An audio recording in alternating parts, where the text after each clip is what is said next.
major component of doing a value on any multifamily property is improving the quality of the common areas, which I mentioned all of the different ways you can do that without move outs jeopardizing the work that you just did.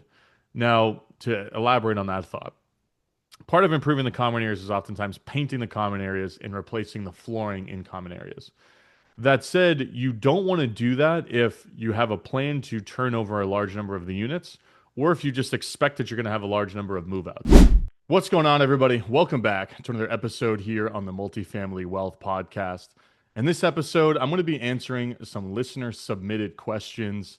And this is an episode format that I haven't done in a while. I did a handful of these episodes in 2024 and then last year where I went out, posted on my Instagram, hey, any topics you guys want me to cover, any questions you guys might have, and then based an episode around listener submitted questions and topics. So something that I'm looking forward to this year is doing a few more of these episodes and actually running through topics that people really want me to discuss. So again, if you don't follow me on Instagram at Multifamily Wealth, go and follow me on Instagram so that you are notified when I put up a story and ask for some suggested topics and go out there and solicit some questions and topics from folks who have been listening to the podcast. And I'm also sharing valuable content on there anyways, so you should follow me regardless. But be sure to follow me so that you are notified for when I am crowdsourcing some of these topics in the future. That said, I'm going to get right into it here in this episode. Question number one is from Cash with a K, which is a baller name here. Asset management using previous deals as an example, right? And I think the longer version of this question is, talk about your asset management process when you guys are doing deals. And that's what I'm going to quickly talk about here.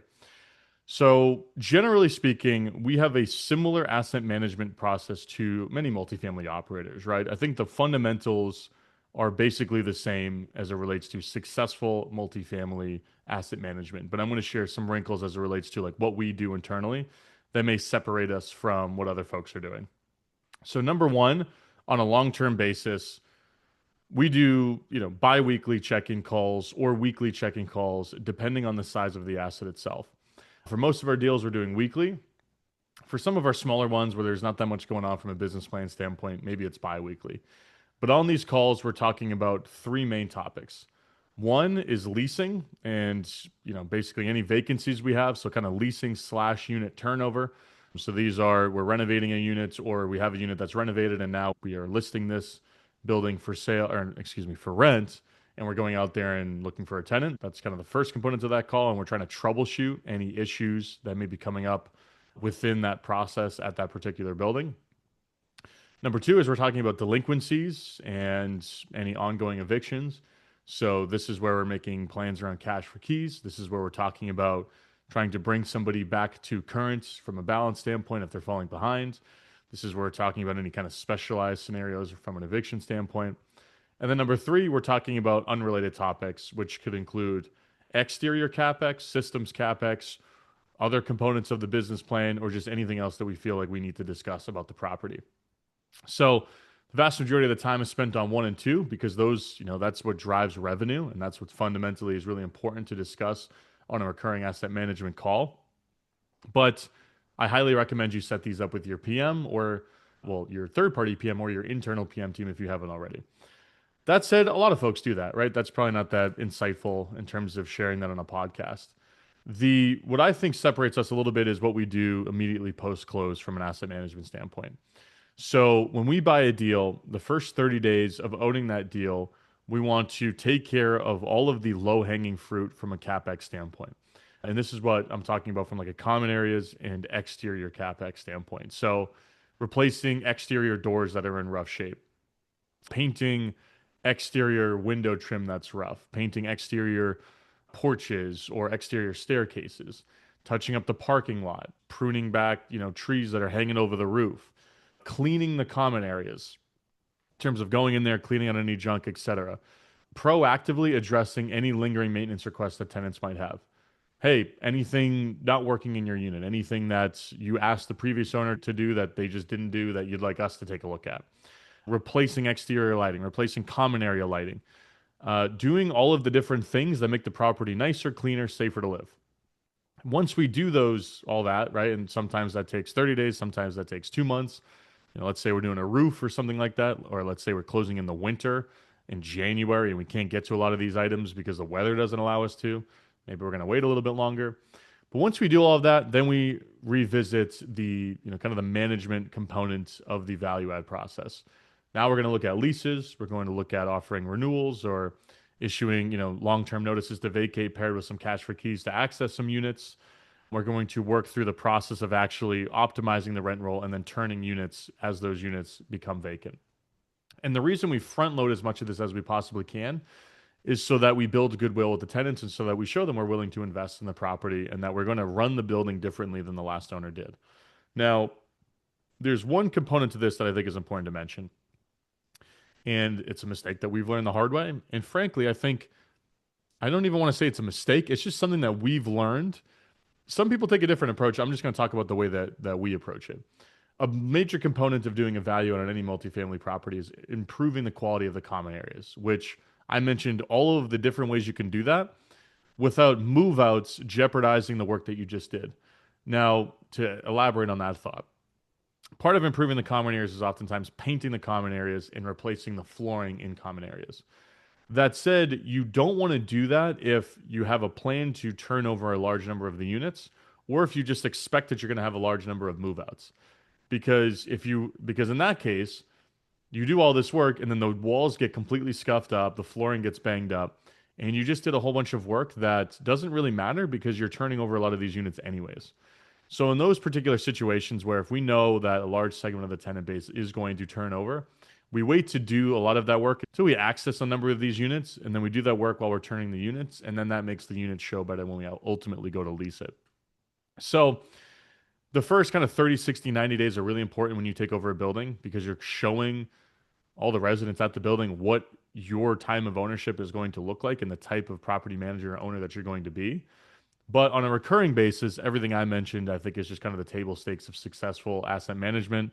And then the last thing I'll mention here is you should be doing quarterly, biannual, and then annual financial reviews where you look back and try to identify outliers from a financial standpoint.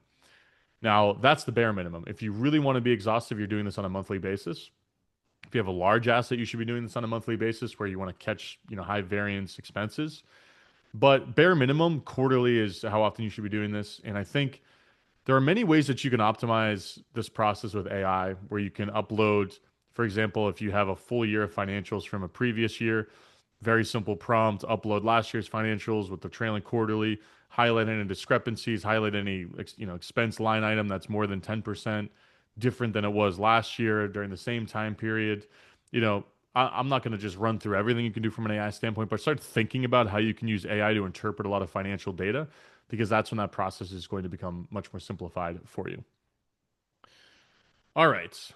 Question number 2 here comes from Paul. How do you estimate rough reno costs and how do you standardize that across units and across properties? So I think that what I'm going to talk about here in terms of what's the most valuable way to describe this is to think about this in the context of frameworks, right? How do you build a system or a framework of which you can quickly estimate renovation costs? And this is going to be constant whether you're in LA, New York, Toledo, Ohio, or whatever, any market anywhere. C class in the Midwest, A class on the coast. This is how you should think about doing this from an underwriting standpoint.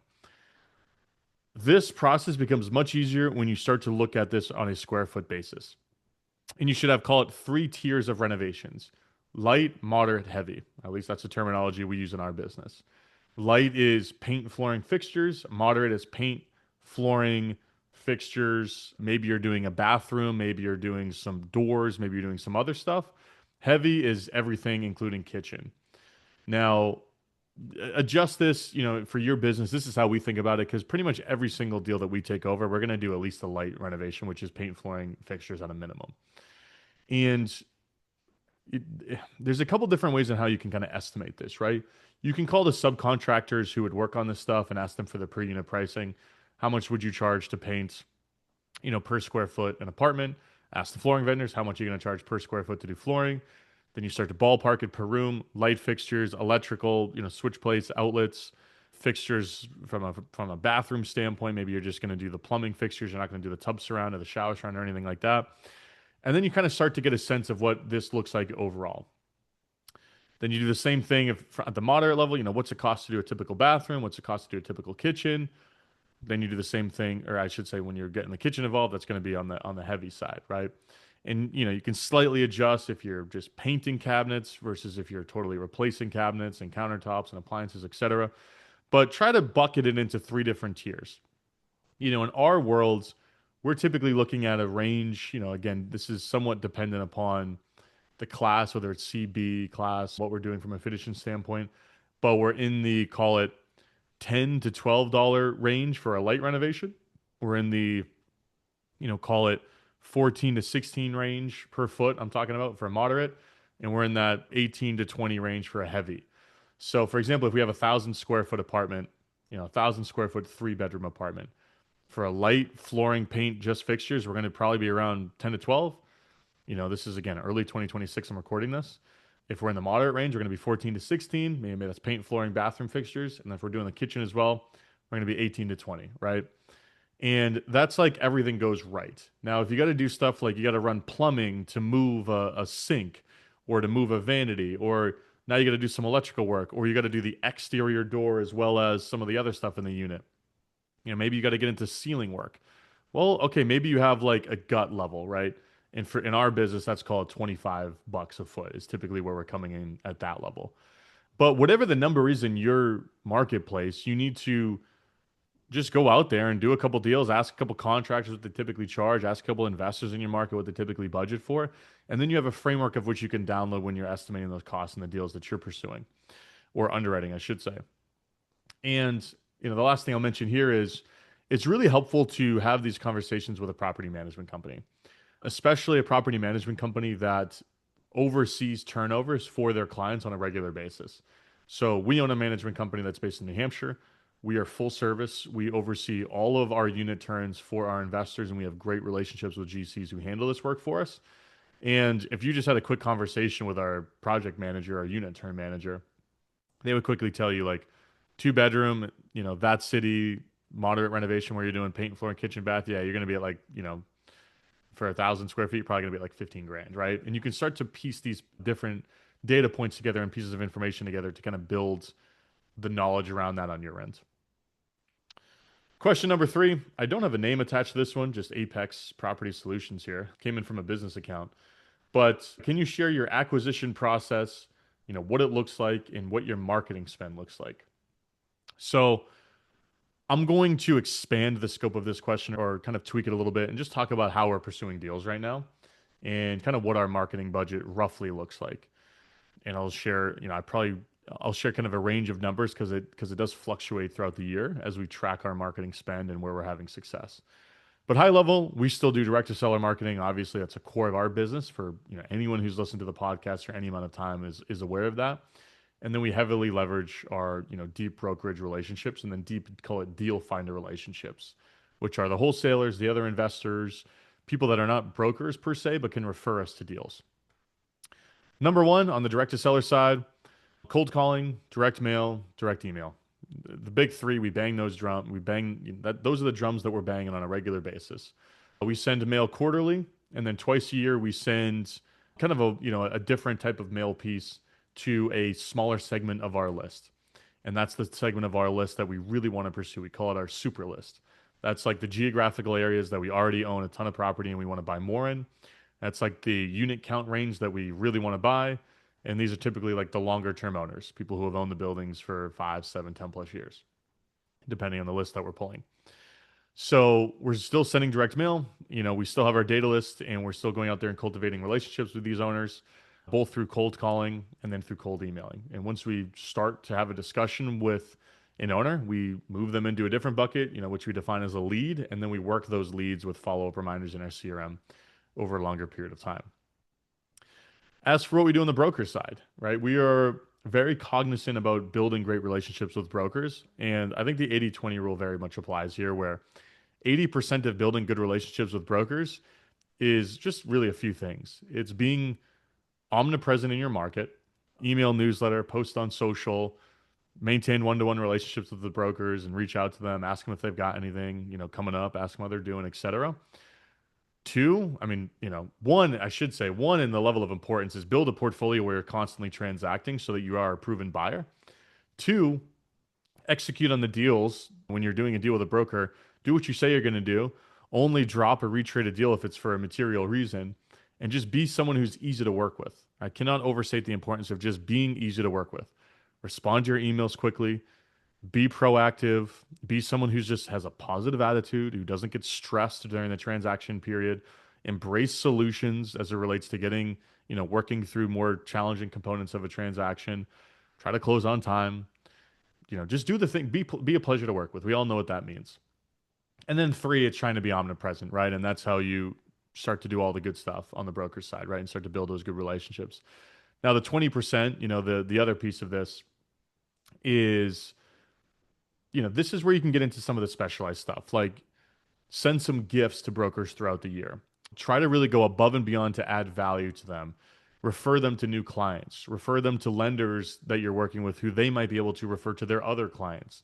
Put them on a pedestal and make them seem more valuable in the marketplace to the folks that they're working with.